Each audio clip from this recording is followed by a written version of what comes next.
Welcome back to my channel. Today we are discussing a very beloved book series, and that is Better Than the Movies by Lynn Painter. I'm not going to speak that much on the first book because I read it a few years ago and I don't fully remember it. I just remember my feelings reading it.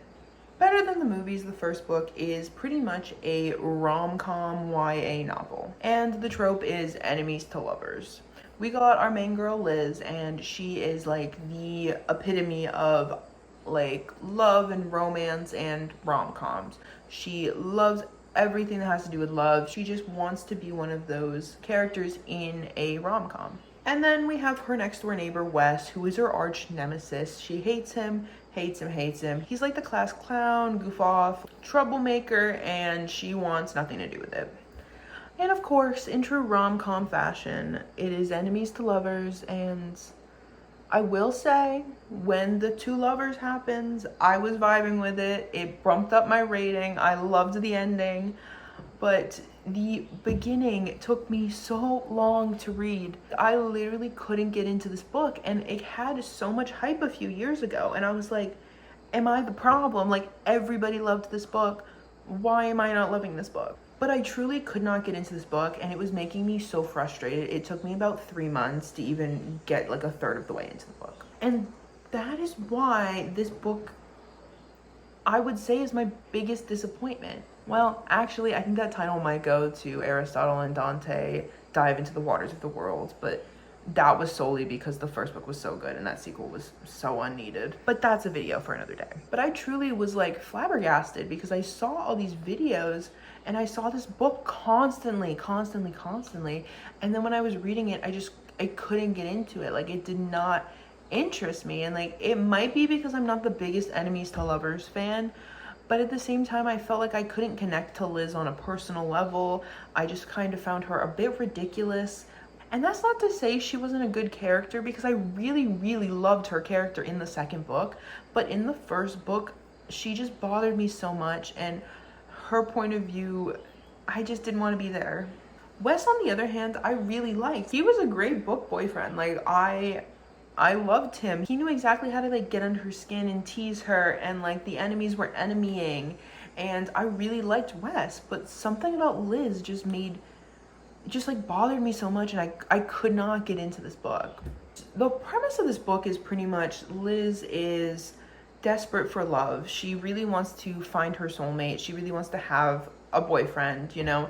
And with prom coming up, she is kind of trying to just find somebody and like have it be perfect.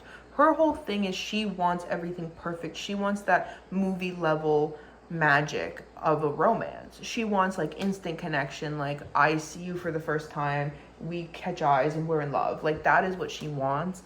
And because prom is coming up, she's kind of like trying to find someone who kind of gives her those butterflies, gives her those feelings. So Wes and Liz kind of have this plan to help her get Michael, this other guy, to take her to prom. Wes is kind of trying to help Liz pair up with Michael, and through that, they end up realizing they kind of like spending time together, and as they scheme, wouldn't you know it, they kind of like each other.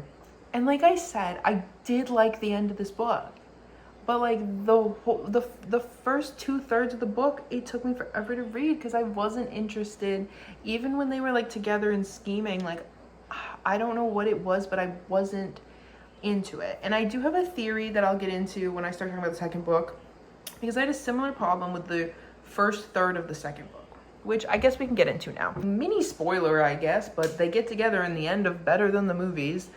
Shocker, the rom-com ends with them getting together, and it's like a happy-go-lucky, picture-perfect ending. And the only reason I read the sequel was because of how much people were complaining about the sequel, because it starts out with them a few years later in college and they're broken up, and everybody was like, why would you start a sequel with a breakup? I'm not gonna lie, I kind of liked it. I liked it. Wes pining over Liz, loved. This one is dual POV. They're in college. Wes, he had a little setback and he had dropped out for like a year or two, and now he's back at UCLA, and Liz is a completely changed person. She doesn't like love anymore. She doesn't like lovey-dovey things. Like, she's not a rom-com girly. Like, she is business. And I loved it. Like, this made me like Liz as a character because of that growth, but also because it was just realistic, because she went through this heartbreak when she had this like picture perfect idea of what love was, and now she has gone through this heartbreak and she doesn't really want anyone near her heart again. And I really loved that. I also loved that this was dual POV because I loved being in Wes's POV. This book is like second chance romance, but also because Liz realizes Wes is back in town, she wants to make him jealous. So she starts fake dating her best friend, which I thought was really funny. And the whole book, Wes is just pining after her, which I loved. Like, I enjoyed this book a lot more than the first one. But like I said, there was the one issue I had with the first one, which was like getting into it and getting through it, that I had again with this one.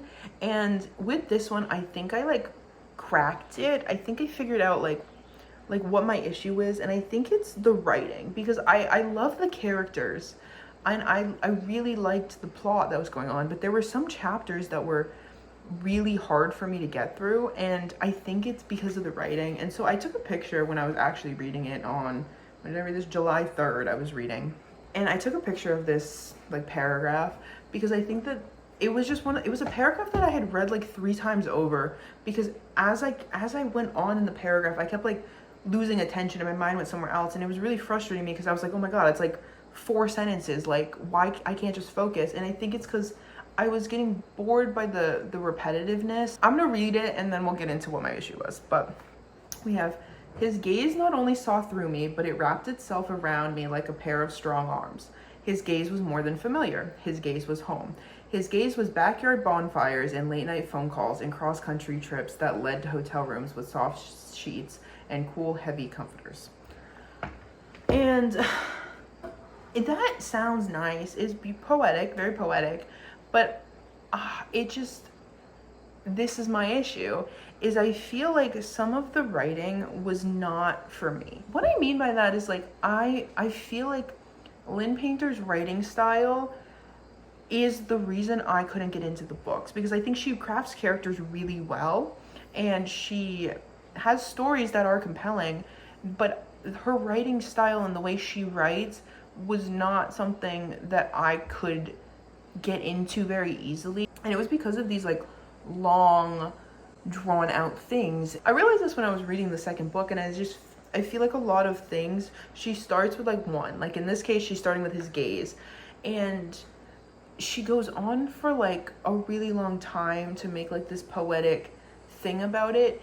But because it happens so often, because this isn't the only example, it's just the only one I took a picture of, but it happens so often that like I would just get lost and I'd be like, well, my mind's gone somewhere else.